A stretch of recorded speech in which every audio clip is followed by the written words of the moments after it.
Kali ini bab kita adalah bab sholat gerhana, ya. Bab sholat gerhana. Langsung saya bacakan faslun fi sholatil kusuf wa ma yutlabu fi'luhu laha. Pasal ini menjelaskan tentang sholat gerhana dan apa yang harus dilakukan, yang semestinya dilakukan dalam sholat gerhana ini. Sebelumnya saya tanya dulu, ada yang pernah sholat gerhana? Oh, ada ya di sini ya. Alhamdulillah. Ya, jarang loh masjid yang mengadakan sholat gerhana, itu jarang. Ya, jadi kalau di sini ada, itu kesempatan ya. Jenengan usahakan semua jenis sunnah itu pernah melakukan, meskipun satu kali seumur hidup. Tapi diusahakan jangan ada perkara sunnah yang jenengan terus tidak pernah sama sekali.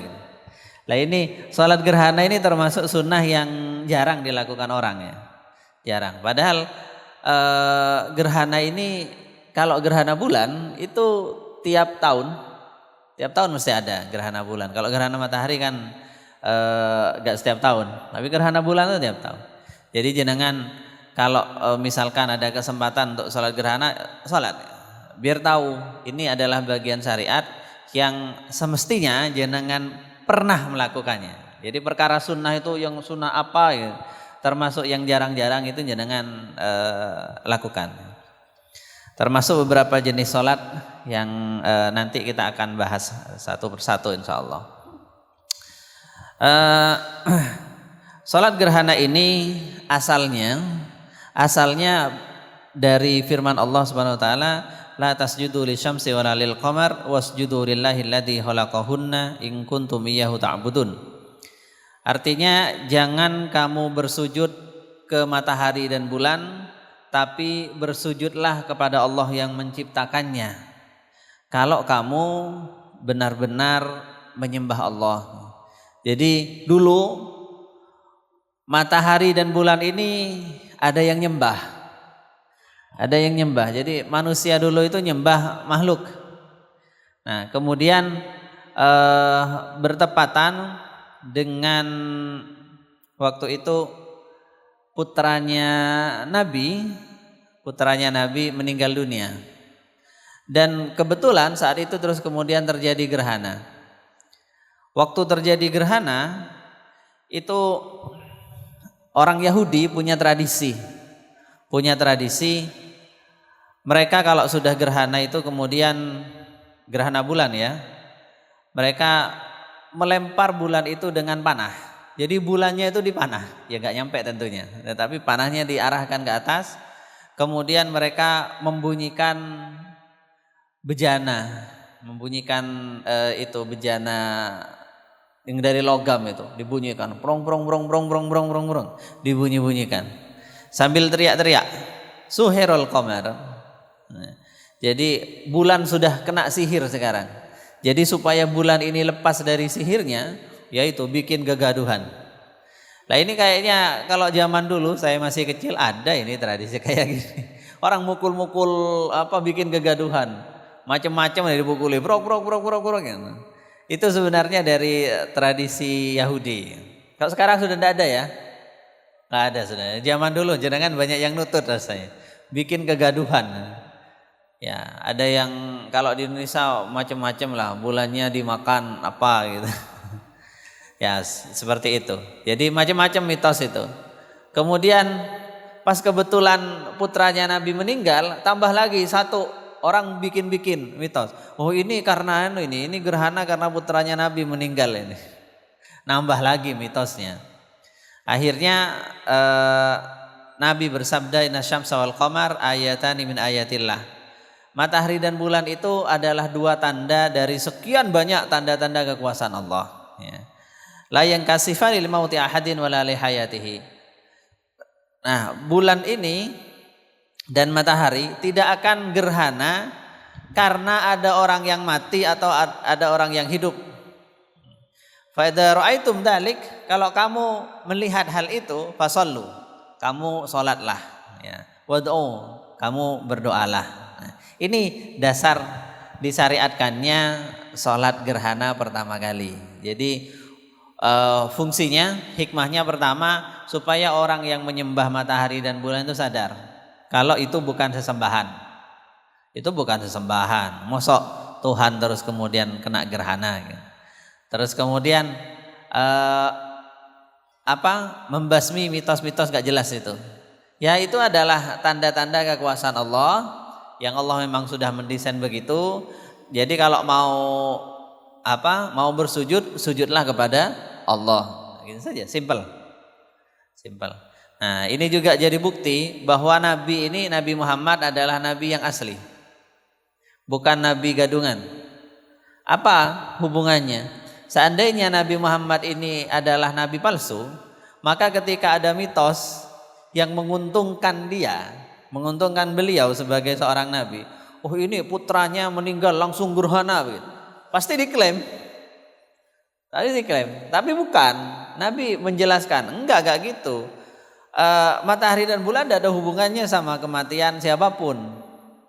Jadi ini yang salah satu bukti bahwa Nabi itu memang betul-betul Nabi. Baik, sekarang kita masuk ke penjelasan fikihnya. Wasolatul kusufi lisyamsi. Ya, istilah solat kusuf memakai kaf. Kusuf itu digunakan untuk gerhana matahari. Wasolatul khusuf, solat khusuf pakai kha itu lil qamar, untuk gerhana bulan. Ya. Kalau dalam bahasa Indonesia gerhana ya sama aja, gerhana matahari bulan ya gerhana. Tetapi dalam bahasa Arab dibedakan. Kalau matahari namanya kusuf, kalau bulan namanya khusuf. Ya. Kullun minhuma sunnatun. Dua-duanya adalah sunnah muakkadatun yang sangat dianjurkan. Jadi ini bukan sekedar sunnah biasa, ini adalah sunnah yang sangat ditekankan, sunnah muakkad. Jadi sama seperti hari raya, salat Id. Makanya kalau ada misal masjid ini menyelenggarakan sholat gerhana, jangan datang. Itu sama seperti hari raya. Harusnya masjid ini sama penuhnya. Karena sama seperti hari raya harusnya. Tapi biasanya orang ya tidak ada yang seperti hari raya. Kemudian fa in fatat hadhihi shalah lam tuqdah. Kalau sholat ini sudah berakhir waktunya, nggak nutut, maka tidak perlu diqodoi. Tidak ada kodoknya. Karena sholat ini sholat yang tidak perlu dikodok. Ai lam yusra qada'uha. Maksudnya adalah tidak disyariatkan untuk mengkodoknya. Jadi ketika waktu sudah habis, maka sudah selesai waktunya. Dia nggak nutut itu saja berarti. Nggak usah ngodoi gerhana, itu tidak ada ceritanya soal kodok gerhana. Loh, memangnya sholat sunnah dikodok? Ya, sholat sunnah yang ada waktunya dikodok. Sholat sunnah yang ada waktu rutin itu dikodok. Misal jenengan terbiasa sholat tahajud, kok kemudian bablas tidur, jenengan boleh sholat tahajud pagi-pagi, ngodoi yang malam. Begitu. Sholat duha ada waktunya, biasa duha jenengan, kemudian tidak nutut, duhur duha nggak apa-apa, ngodok. Begitu. Ya, tapi kalau ini sholat sunnah yang tidak ada kodoknya, sekali selesai ya selesai, nggak nutut begitu saja, nunggu gerhana lagi. Wa yusalli li kusufi syamsi wa khusufil qamari rakaatain. Dan sholat gerhana matahari dan gerhana bulan ini jumlahnya 2 rakaat. 2 rakaat. Bagaimana caranya? Yuhrimu bi niyati sholatil kusuf, takbiratul ihram dengan niat sholat gerhana. Niat itu dalam hati ya. Dalam hati, bukan yang usolli itu. Itu namanya pelafatan niat. Jadi kalau jenengan misal, saya mau sholat gerhana tapi nggak tahu niatnya. Niatnya yang dimaksud niat itu jenengan sengaja. Ini mau sholat apa, begitu. Jadi pokoknya dalam hati waktu takbiratul ihram, saya mau sholat gerhana matahari. Saya mau sholat gerhana bulan, sunnah lillahi ta'ala. Sudah selesai. Yaitu niat namanya. Jadi niat itu yang seperti itu. Jangan ada istilah saya mau sholat gak tahu niatnya. Kalau gak tahu niatnya itu kan aneh. Ya niat itu ya pokoknya sadar bahwa ini jenengan sedang melakukan apa. Melakukan sholat apa namanya. Nah, itu ya sudah niat. Kalau sholat fardu tambahi, ini fardu. Kalau sunnah enggak usah ya, sholat gerhana gitu saja. Summa ba'dal iftitahi wa ta'awudi yaqra'ul Fatihah. Kemudian setelah membaca iftitah dan membaca ta'awud, a'udzubillah, baru membaca Fatihah. Berarti pertama sama seperti sholat biasa, Allahu Akbar sambil niat dalam hati, kemudian baca iftitah dulu. Iftitah dulu. Imam, makmum baca juga. Ya, semuanya baca. Ya. Nah, di Indonesia ini banyak yang kalau jadi imam kemudian Fatihah enggak dibaca. Ya banyak. Allahu Akbar, Bismillahirrahmanirrahim enggak baca. Padahal Fatihah iftitah maksudnya. Iftitah ini sunnahnya. Bagi imam ataupun makmum. Kemudian baca ta'awud. A'udzubillahi minasyaitonirrajim. Sesudah iftitah. Kemudian baca Fatihah. Seperti biasa. Wa yarka'u. Kemudian ruku. Summa yarfa'u ra'sahu minar ruku. Kemudian bangun. Summa ya'tadilu. Baca i'tidal ya, sampai lurus baca i'tidal. Sami Allahu liman hamidah itu. Rabbana walakal hamd. Seterusnya. Tsumma yaqra'ul Fatihata tsaniyan. Nah, ini bedanya ini. Setelah bangun sami Allah ya, i'tidal, itu kemudian baca Fatihah lagi untuk dua kalinya. Ini bedanya. Jadi di dalam sholat ini berdirinya dua kali. Berdiri baca Fatihah itu dua kali.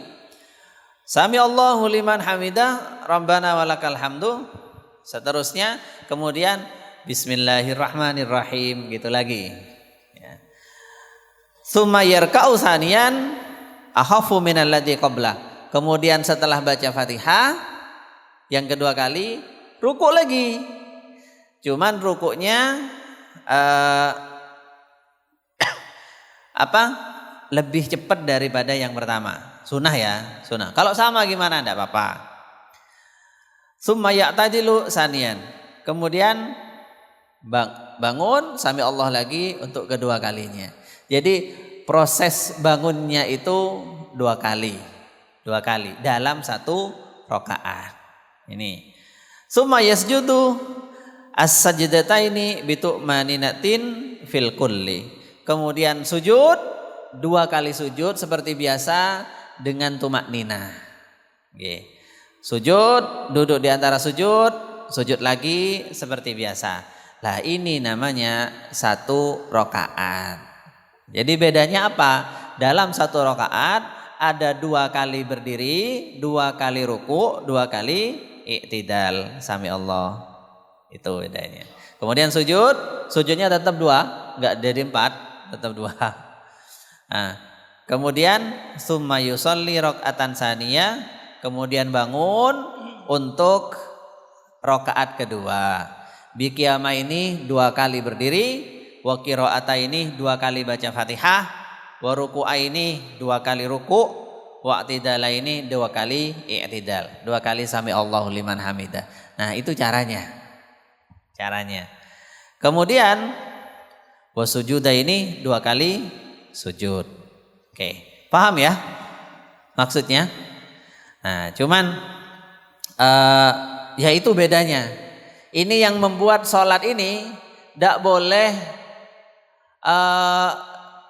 digabung dengan sholat lain.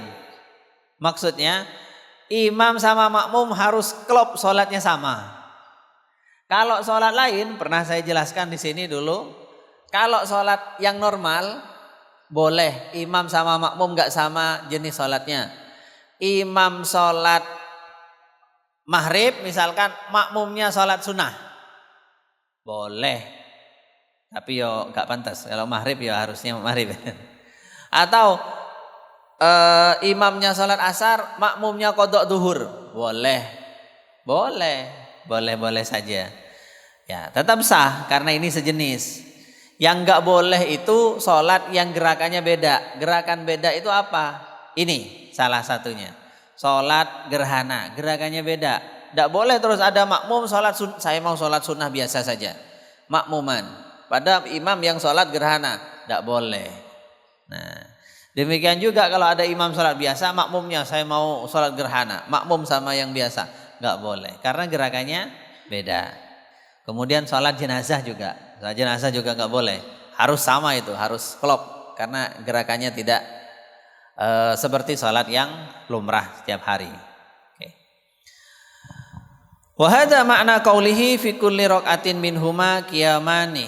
Ini adalah maksud dari musannif pengarang kitab ini yang menjelaskan bahwa tiap rakaat itu ada 2 kali berdiri. 2 kali berdiri komplit. Sak rukuknya, sak i'tidalnya. Yutilul qira'ata fihima kama sayati. Dan dalam qiraah ini, dalam berdiri itu membaca surat yang panjang. Baca surat panjang, bentar lagi diterangkan. Wa fi kulli raqatin ruku'ani. Dalam tiap rakaat ada 2 ruku'. Yutilu tasbiha fihima. Baca tasbih panjang. Baca tasbih panjang di dalam ruku' itu. Jadi ruku' biasanya tasbih itu baca saat ruku' Subhana rabbiyal azimi wa bihamdi 3 kali saja kan. Kalau sholat gerhana agak panjang, dipanjangin ya. Kenapa? Oh ini panjang-panjang semua. Berdirinya sholat baca panjang, rukuknya baca panjang. Nah, kenapa kok begini, kok panjang-panjang? Sebab memang disunnahkan sholat ini bertahan selama gerhana. Jadi kalau gerhananya setengah jam, sholat setengah jam gitu. Gerhana 20 menit, sholat 20 menit. Begitu. Memang desainnya sholat lama gerhana ini. Ya. Oh, tapi kalau di sini enggak, sholat biasa saja misalkan, ya nggak apa-apa. Ini sunnah. Ini sunnah.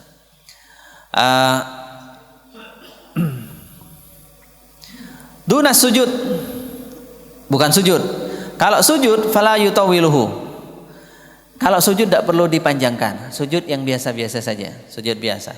Wa hadza ahadu wajhain, dan pendapat ini adalah salah satu pendapat dari ulama-ulama Syafi'iyah yang dulu klasik. Lakin as-sahih, tetapi yang sahih adalah annahu yutawwiluhu nahwar ruku' alladzi qablahu. Yang sahih adalah sujud ini juga dipanjangkan sama seperti rukuk sebelumnya. Jadi ini sholatnya panjang-panjang semua. Panjang. Berdiri panjang, rukuk panjang, sujud panjang. Ya. Kalau i'tidal jangan panjang-panjang. Itu tidak didesain untuk panjang memang. Sujud duduk di antara 2 sujud juga nggak boleh panjang-panjang. Ini fungsinya sebagai pisahan saja. Pisahan. Memang nggak usah panjang-panjang kalau itu. Kemudian wa yahtubul imamu ba'dahuma. Nah, kemudian ada khutbah. Imamnya berkhutbah setelah sholat. Setelah sholat khutbah. Ai ba'da sholatil kusuf wal khusuf. Setelah sholat kusuf dan khusuf itu, sholat gerhana matahari dan bulan. Nah, ini sama seperti sholat id. Sholat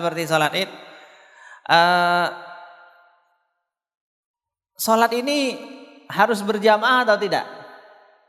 Sholat id harus berjamaah atau tidak sebelumnya? Tidak harus kan? Boleh sholat id di rumah boleh. Sholat gerhana juga boleh di rumah, boleh sendirian, boleh. Nah, makanya diterangkan di sini, wa tahtasul khutbah ini khusus biman yusalli jama'atan. Khusus bagi orang yang sholat jamaah saja. Sholat gerhana berjamaah ya. Minat dzukur, yang laki-laki. Fala khutbah talimun faridin. Kalau sholat sendiri nggak usah khutbah. mosok khutbah sendiri didengerin sendiri ya. Wala li jamaatin nisa. Jamaah perempuan juga enggak usah khutbah. Jamaah perempuan enggak usah khutbah, enggak perlu.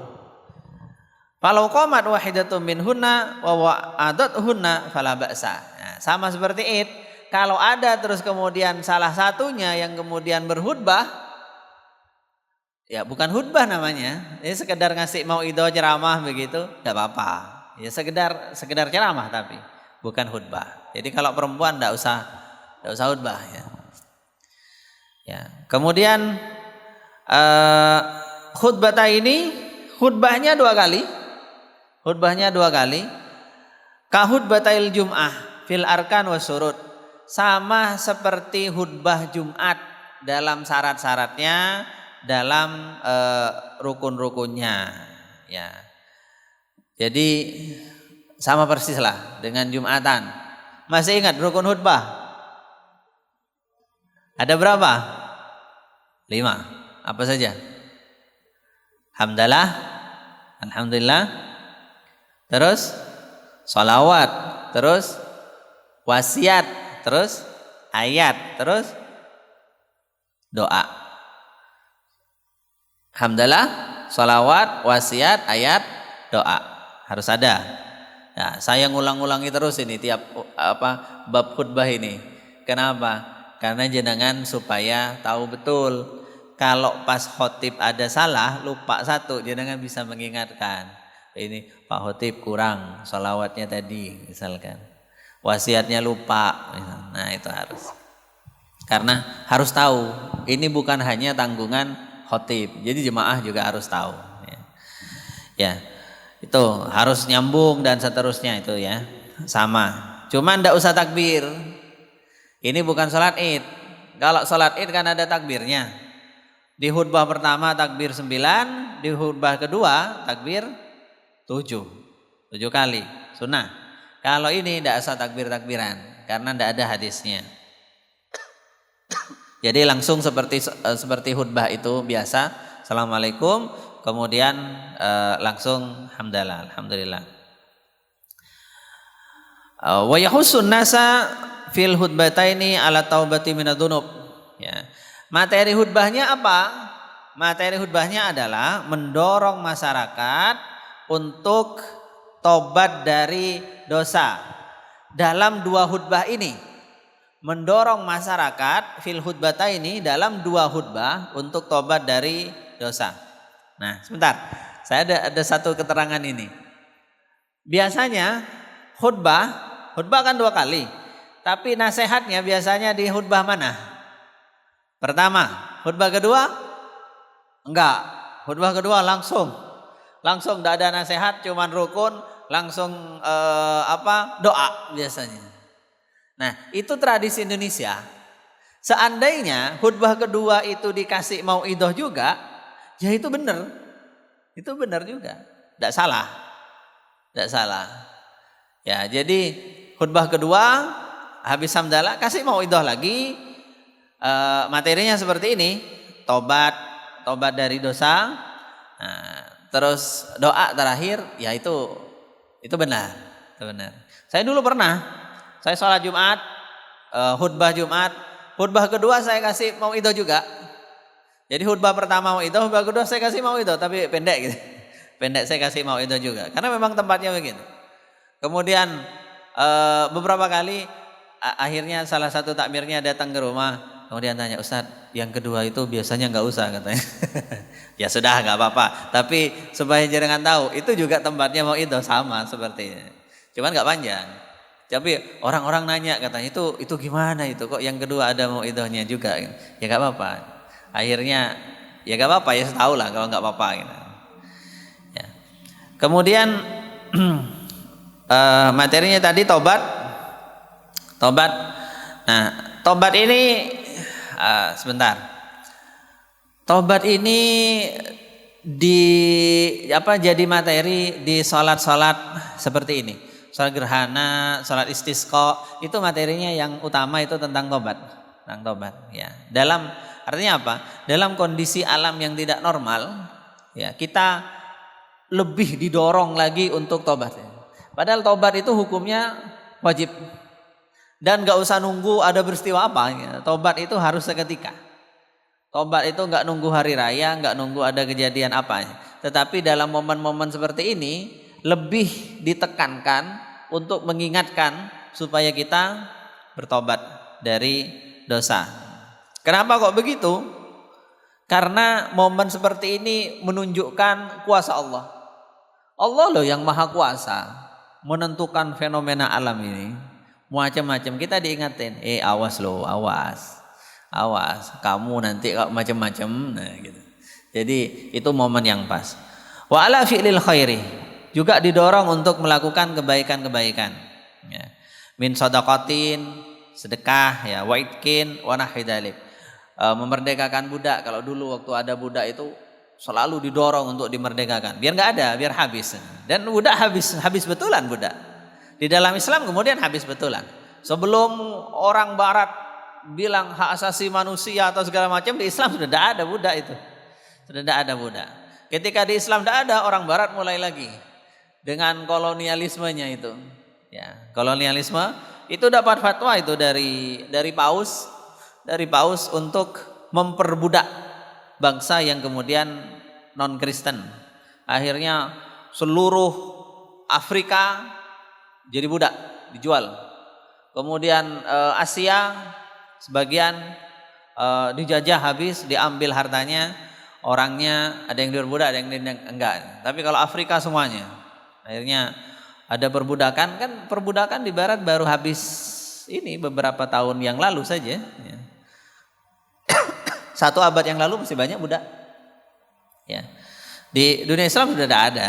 Ya karena ini didorong untuk dimerdekakan semuanya. Ya. Wa yusirru bil qiraah fi kusufi samsi. Kalau gerhana matahari berarti siang-siang, berarti siang ini sholatnya pelan, kayak sholat duhur. Baca sholatnya pelan, kayak sholat duhur. Bacaannya ya. Wa yajharu bil qiraah fi husufil qamar. Kalau gerhana bulan karena malam-malam maka sunnah jahar. Sunnah dibaca keras ya. Ya, jadi ini aturan sama. Aturan sholat sunnah itu kalau sholat siang maka baca pelan, kalau sholat malam baca keras gitu. Kalau jamaah ya. Wa tafutu sholatu kusufi samsi bil injila lil munkasifi wa bi ghurubiha kasifatan. Nah, sholat gerhana ini kapan waktunya? Waktunya dimulai ketika awal terjadi gerhana matahari, kemudian akhir waktunya ketika gerhana sudah selesai di atas langit atau selesai waktu tenggelam. Pokoknya sudah mataharinya nggak kelihatan lagi, baik itu masih di atas atau ketika terus tenggelam maghrib baru selesai waktunya. Ya, itu sholatnya terus diselesaikan juga. Nah, jadi waktunya kalau mau sholat gerhana, kalau dulu spontan, kalau dulu gerhana itu spontan, maksudnya ngelihat dulu langit. Loh, gerhana, baru kemudian pengumuman, ayo sholat. Kalau sekarang kan enggak, orang sudah tahu, jauh-jauh sebelumnya sudah tahu, gerhana, ya ngumpul dulu. Begitu gerhana mulai, baru sholat. Kalau gerhana belum mulai, jangan, belum waktunya. Sampai gerhana selesai waktunya. Kalau udah selesai, ya sudah, enggak usah qadha seperti tadi. Wa tafutu sholatu husufil qamar bil injila. Kalau gerhana bulan sama. Begitu mulai, waktu mulai, begitu sudah habis full, sudah full lagi. Kalau masih ada sisanya berarti masih ada waktu. Sudah habis full, baru kemudian waktu berakhir. Wa tulu isamsi atau terbit matahari. Tulu isamsi, terbit matahari. La bitulu'il fajar, bukan karena fajar, subuh. Jadi sekarang ini kan sudah subuh, tetapi belum terbit matahari. Jadi misal kalau ada bulan terus gerhana, sekarang ini kelihatan masih kelihatan. Lah itu masih disunahkan sampai matahari muncul, terbit, nah baru habis waktunya, sudah nggak kelihatan itu. La bi ghurbihi khosifan fala tafutu shalah, ya. Tidak dengan gurubnya bulan waktu dengan kondisi tetap gerhana, ya. Oke, ini bab sholat gerhana sudah selesai, ya, waktu kita juga sudah habis. Ada pertanyaan?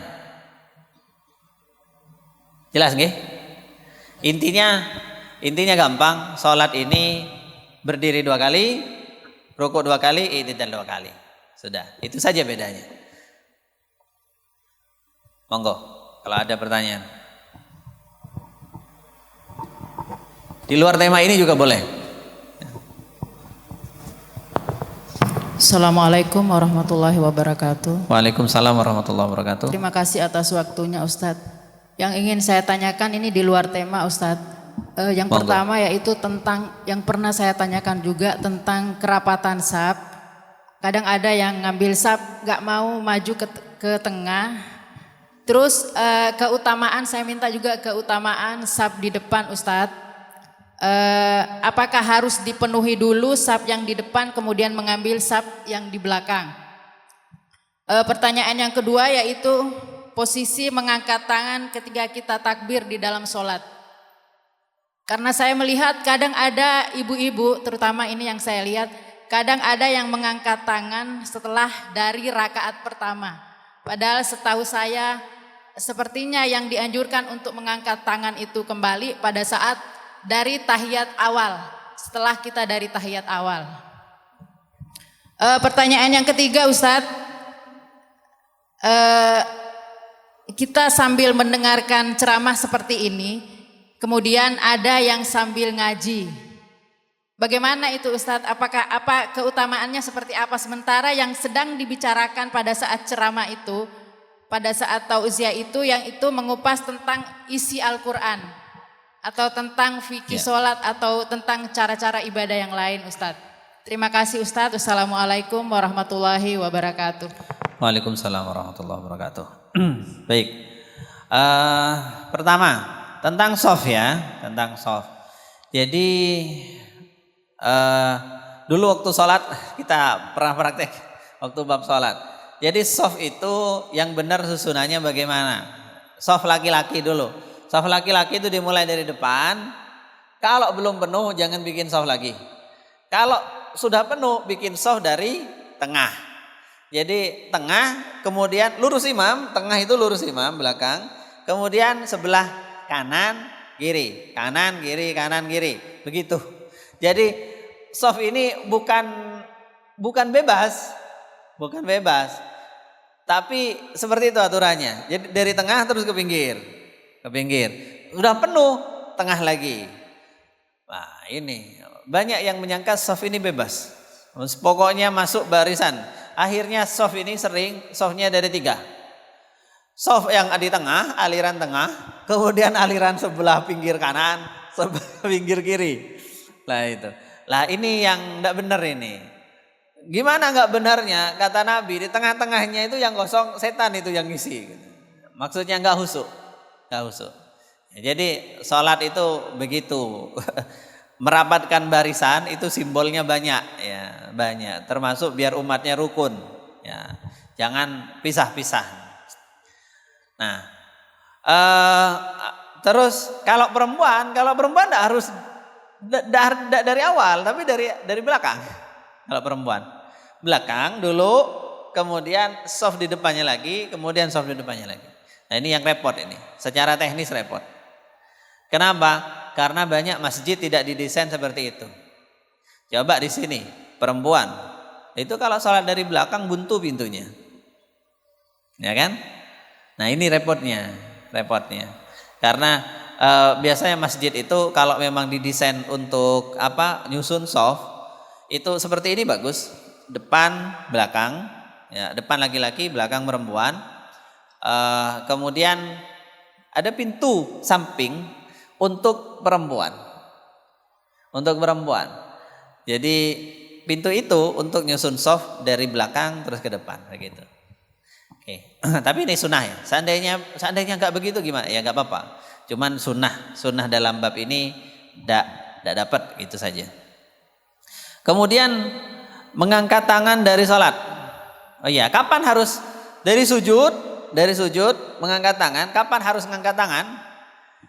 Sunnah ngangkat tangan ini hanya pada saat takbiratul ihram, ya. Kemudian saat dari itu rakaat kedua saja. Jadi mau berdiri rakaat ketiga dari tahiyat, gampangnya dari tahiyat lah. Bangun dari tahiyat, Allah lagi, angkat tangan lagi. Kenapa? Karena sholat itu aslinya 2 rakaat. Cuman digabung. Kalau 4 itu berarti digabung. Jadi tiap 2 mulai lagi, seolah-olah dari awal lagi. Allahu Akbar lagi. Angkat lagi tangannya. Selain itu tidak perlu. Jadi kalau ngangkat gimana? Ya tidak apa-apa. Kan 2 gerakan itu, 2 gerakan. Pokoknya nggak sambil tolah-toleh tidak masalah. Tapi kalau sambil tolah-toleh misalkan jadi 3 gerakan bisa batal itu. Kalau orangnya udah tahu ya. Tapi kalau nggak tahu ya nggak apa-apa lah. Karena ini perkara yang samar. Oke, terus bagaimana kalau ada yang ngaji saat seperti ini, ngaji Quran saat waktunya ngaji seperti ini misalkan, bagaimana? Ya tidak apa-apa sebenarnya. Artinya tidak haram, tidak apa-apa. Cuman kalau mau tahu lebih utama yang mana? Tergantung orangnya. Kalau orangnya bisa ngaji sambil menyimak misalkan, ya itu bagus saja, nggak apa-apa. Nggak apa-apa. Tapi kalau misalkan nggak bisa, cuman bisa fokus satu, maka kalau sedang majelis ilmu, mending majelis ilmu. Itu pahalanya besar. Baru kemudian setelah itu ngaji. Ya, baru setelah itu ngaji. Ya, karena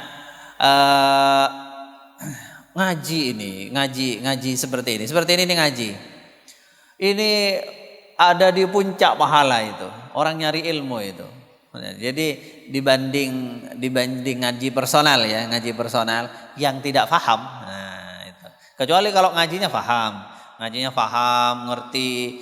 Oh ini maksudnya betul-betul bisa mengambil pelajaran gitu lah. Tafsirnya begini. Nah, itu lain lagi. Itu besar juga. Tapi kalau dibanding ngaji biasa yang tidak paham, itu masih ada di bawahnya. Okay. Makanya ahli fikih sama hafid itu lebih tinggi mana derajatnya? Lebih tinggi ahli fikih. Ya, hafid Quran yang nggak paham, hafid yang nggak paham. Dengan ahli fikih lebih tinggi ahli fikih. Karena yang hafal itu pahalanya besar. Saya itu bukan kecil loh, besar sekali. Tetapi karena nggak paham itu yang membuatnya kalah. Nah, kalau yang nggak hafal tapi paham, nah itu kan tahu isinya cuman nggak hafal gitu saja. Nah, jadi ini yang lebih ahli ilmu itu lebih di atas. Jadi kalau pas begini terus kemudian ngaji boleh saja, nggak apa-apa. Ngaji Quran nggak apa-apa. Tetapi kalau menyimak itu pahalanya lebih besar. Oke, jadi namanya ibadah yang ada waktunya sendiri-sendiri. Termasuk ketika ngaji Quran sama jawab adzan, mana yang lebih utama? Jawab adzan. Kenapa? Karena saat adzan ibadah yang harus dilakukan harusnya jawab adzan, bukan ngaji. Ya, ada waktu tersendiri untuk itu. Oke, berhenti dulu sebentar. Ya. Setelah itu boleh lanjut. Ya, baik. Demikian ya. Ada lagi? Monggo.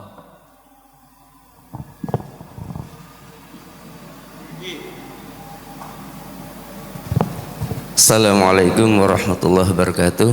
Waalaikumsalam. Mohon pencerahan Ustadz, ini menjelang bulan Ramadan puasa. Seperti biasanya bacanya bergerabak gitu biasanya. Ya, cepat biasanya. Tolong ini yang pertama sholat tarawih. Ya. Ketika ngimami biasanya kalau lambat itu makmumnya tambah sedikit hanya. Yang cepat biasanya banyak. Terus yang perlu saya tanyakan Ustadz, ketika baca di Fatihah, karena Al-Fatihah ini adalah syarat wajibnya sholat, sahnya sholat. Nah di situ kadang-kadang terjadi bacaan Fatihah ketika disambung antara ayat pertama, kedua dan seterusnya. Ini kadang-kadang menghilangkan harokat yang ada di surat tersebut, yang ada di ayat tersebut. Salah satu contoh, Ar-Rahmanir Rahim Maliki Yaumiddin. Biasanya di situ kan ada mim yang harus hidup, terus itu ditasdidkan sehingga menghilangkan salah satu harokat di situ. Itu bagaimana?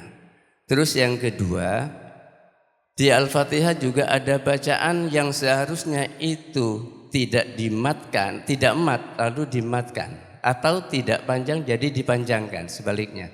Kadang-kadang terjadi. Salah satu contoh, karena terburu-buru mungkin dia yang seharusnya dimatkan, dipanjangkan lalu dibaca pendek.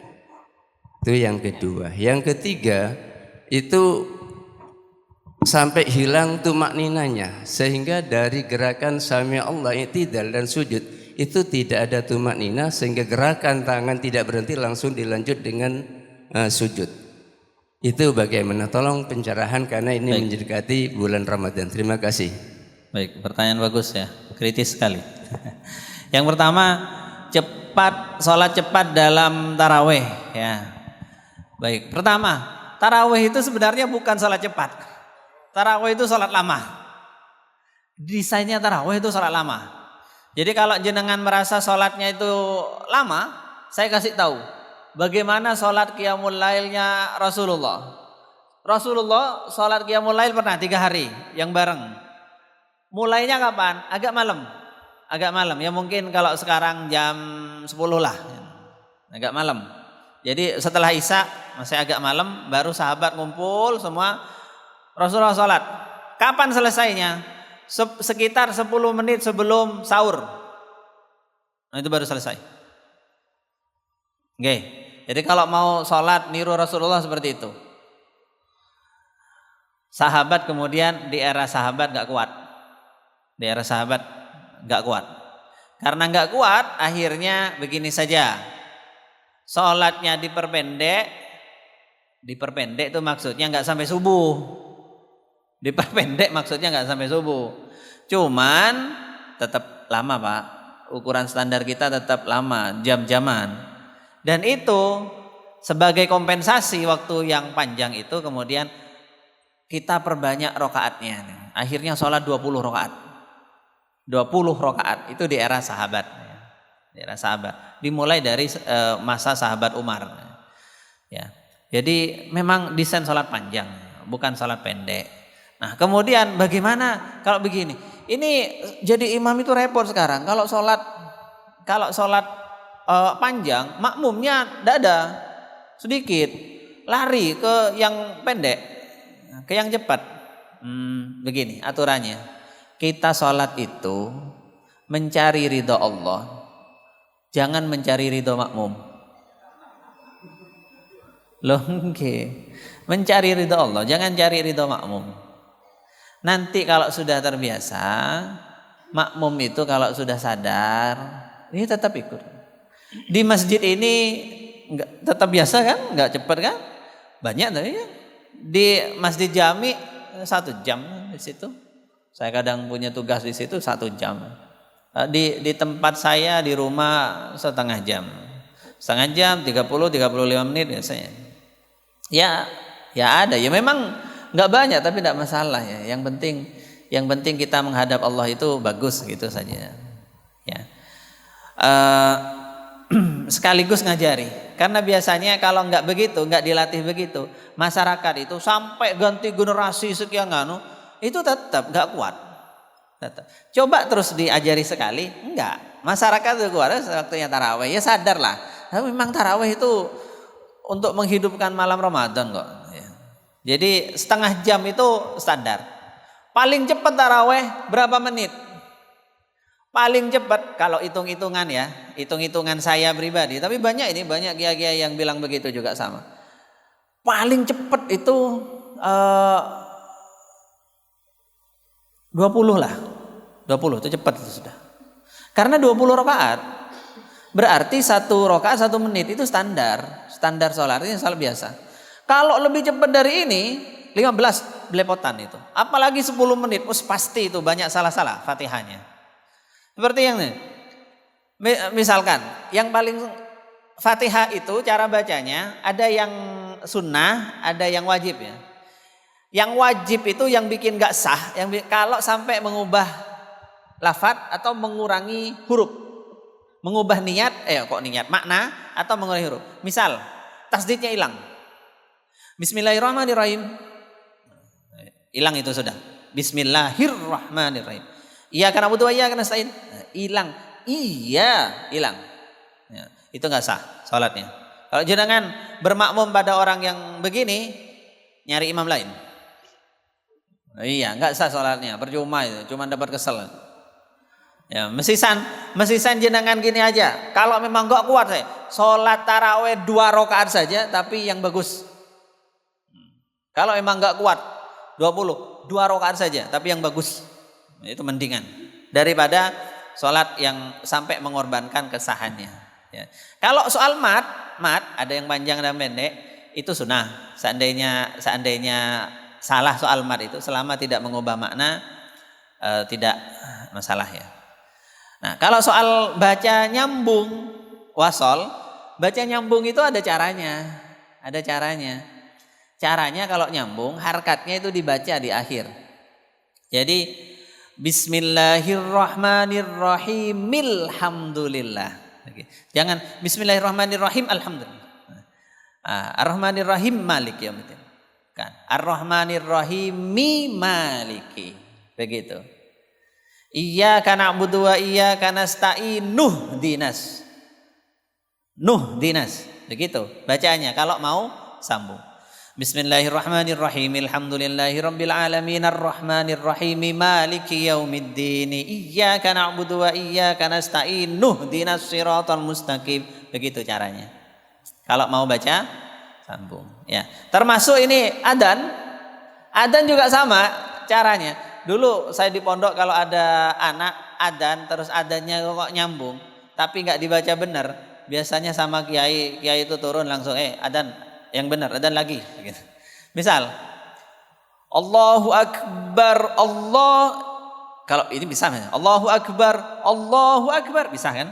Kalau begini Allahu akbar itu salah. Biasanya sama kiai saya langsung adzan yang benar. Nek wasolan. Kalau mau sambungan dengan cara yang benar gimana? Allahu akbar gitu. Ya kalau nyambung. Kalau bisa pisahan. Allahu akbar bisa. Allahu akbar begitu. Jadi ada caranya masing-masing. Kemudian kalau tidak tumakninah bagaimana? Menurut mazhab Syafi'i batal. Salat Allahu akbar batal. Sujud Allahu akbar kayak ayam ya. Batal. Itu yang salat tarawih super cepat itu di tiap Ramadan itu batal. Ya. Batal. Ada kalau kecuali dia ikut mazhab Imam Abu Hanifah. Menurut Imam Abu Hanifah enggak apa-apa enggak tumakninah, tapi jelek. Karena itu meninggalkan wajib. Istilah Abu Hanifah itu bukan rukun tapi wajib. Wajib itu artinya ya jelek banget salatnya kalau ditinggalkan. Ya.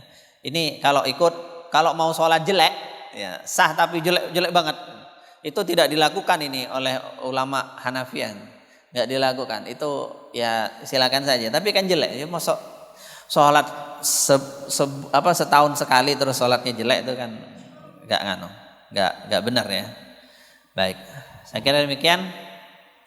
Waktu kita udah habis. Saya harus menutup majelis ini. Kalau ada pertanyaan lagi boleh silahkan di sini setelah ini. Baik, kita tutup. Wallahu a'lam bishawab.